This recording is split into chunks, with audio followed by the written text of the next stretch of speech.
অনেক সময় হয় কি সকালবেলা আমাদের হাতে একদমই সময় থাকে না।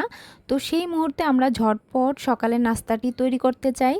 আর আটা দিয়ে আজকের সেই রকম একটি ঝটপট নাস্তা আপনাদেরকে তৈরি করে দেখাবো। আশা করি আপনাদের অনেক ভালো লাগবে।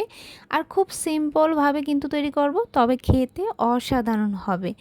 প্রথমেই একটা মিক্সিং বোলে নিয়ে নিচ্ছি 2 কাপ পরিমাণ আটা।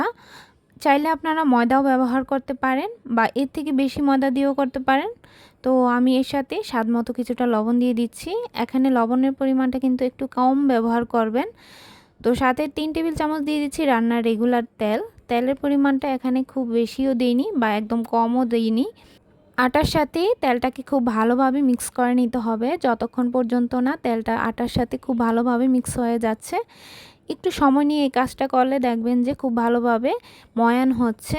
এই যে একটু মুষ্টি করলে চাপ দিলে আবার ভেঙে যাচ্ছে, ঠিক এরকমভাবেই আমি তেলটা খুব ভালোভাবে আটার সাথে মিক্স করে নিয়েছি। এবার এখানে অল্প অল্প জল দিয়ে আমি একটা ডো তৈরি করব। তো ডোয়ের জন্য কিন্তু একবারে জল দিবেন না, অল্প অল্প করে জল দিলে ডোটা একদম পারফেক্ট হয়। যদি একবারে জল দিয়ে ডো তৈরি করতে যান সেক্ষেত্রে কিন্তু হয়তো ডোটা বেশি শক্ত হয়ে যাবে, নয়তো নরম হয়ে যাবে।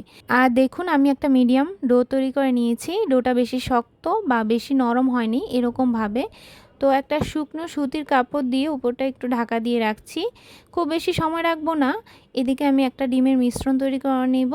তার মধ্যে যতটুকু এটা একটু সেট হয়ে যায়, তো ঢাকা দিয়ে রেখে একপাশে সাইডে রেখে দিলাম। এবার এখানে আমি দুটো ডিম ফেটিয়ে নিলাম। তো ডিমের পরিমাণটা এখানে বাড়িয়েও দিতে পারবেন। সাথে স্বাদমতো সামান্য একটু লবণ দিয়েছি, যেহেতু দইয়ের সাথেও লবণ দিয়েছি তাই এখানে খুব বেশি লবণ দিব না, অল্প একটু দিব। আর সাথে সামান্য একটু গোলমরিচের গুঁড়ো দিয়ে খুব ভালোভাবে ডিমটাকে ফেটিয়ে নিয়েছি। আর ফেটানোর পর এদিকে আমি ডোটাও খুলে নিচ্ছি। এখান থেকে আমি কয়েকটা লেচি কেটে নিব। আর এখানে 2 কাপ আটা থেকে আমার 5টার মতো লেচি হয়েছে। তো আমি মিডিয়াম সাইজ করে কেটে নিয়েছি। চাইলে আপনারা আর একটু বড় বা ছোট করেও কিন্তু লেচিগুলো কাটতে পারেন। তো দেখুন এবার আমি একটা লেচি নিয়ে পিছন দিকটা ঘুরিয়ে ঘুরিয়ে এভাবে সবগুলো ডো তৈরি করে নিয়ে এক জায়গায় বসিয়ে দিলাম। এবার আমি এগুলো বেলার জন্য একটা পিঁড়ি নিয়েছি। রুটি বেলার পিঁড়িতে একটা ডো নিয়ে তার উপর দিয়ে কিছুটা আটার গুঁড়ি ছিটিয়ে দিয়েছি। এবার গোল শেপে প্রত্যেকটা রুটি আমি বেলে নিচ্ছি। আর রুটিগুলোকে কিন্তু খুব বেশি বড়ও করব না বা খুব বেশি ছোটও করব না, এরকমভাবে বেলে নিচ্ছি। আর খুব বেশি মোটা করেও বেলিনি, একদম পাতলা করেই বেলেছি। এবার যে ডিমের মিশ্রণটা আমি রেডি করে রেখেছিলাম সেই ডিমের মিশ্রণটা অল্প অল্প করে উপর দিয়ে ব্রাশ করে দিচ্ছি। তো আপনারা স্টেপগুলো একটু ফলো করলেই বুঝতে পারবেন যে কিভাবে করছি। তো ডিমের মিশ্রণটা আমি উপর দিয়ে খুব ভালোভাবে একদম চারদিকটাতে ব্রাশ করে দিয়েছি।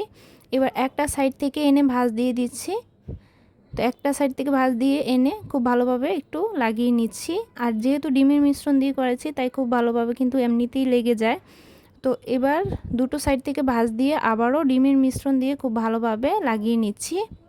আর এভাবে চারকোনা করে সবগুলো রুটি আমি একইভাবে সেট করে নিচ্ছি।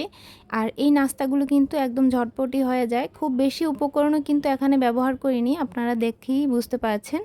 তো সবগুলো চারকোনা করে এভাবে তৈরি করে নেওয়ার পর আমি সরাসরি এগুলো ভাজতে চলে যাব। এবার এখানে একটা প্যান আগে থেকেই খুব ভালো করে গরম করে নিয়েছি। আর খুব ভালো করে গরম করে নেওয়ার পর এখানে আমি কিছুটা পরিমাণ তেল দিয়ে দিলাম। তো তেলের পরিমাণটা আপনাদের ইচ্ছে অনুযায়ী আপনারা কিন্তু বাড়িয়ে কমিয়ে দিয়ে ভাজতে পারেন। তো দুটো করে আমি একই তাওয়াতে ভাজছি। তো একটা সাইড একটু যখন লালচে হয়ে আসবে মিডিয়াম আঁচে আমি সবগুলোকে ভেজে নিব। আর আরেকটা সাইড এভাবে উল্টে দিয়ে তারপর একটু চেপে চেপে ভেজে নিব। আর এভাবেই সবগুলো আমি একইভাবে ভেজে তারপর নামিয়ে নিচ্ছি। আর এই নাস্তাটা কিন্তু খুব বেশি সময় লাগেনি, সেটা আপনারা দেখেই বুঝতে পারছেন। একদম অল্প সময়ে ঝটপট কিন্তু সকালের এরকম নাস্তা আপনারা সহজেই বানিয়ে নিতে পারেন। যখন আপনাদের হাতে একদমই সময় থাকবে না তখন আপনারা এরকম নাস্তা ঝটপট অল্প সময়ে কিন্তু বানিয়ে নিতে পারেন। আর পরিবারের সবাই মিলে একদম মজা করে এটা খেতে পারেন। তো আজকের আমার এই রেসিপিটা আপনাদের কাছে কেমন লাগলো অবশ্যই কমেন্ট বক্সে জানাবেন। লাইক আর শেয়ার করতে কিন্তু একদমই ভুলবেন না।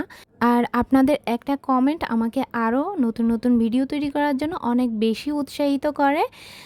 আর আমার চ্যানেলে কিন্তু সব মজার মজার আর একদম সহজ রেসিপি দেওয়া আছে, চাইলে কিন্তু সেখান থেকে দেখে নিতে পারেন।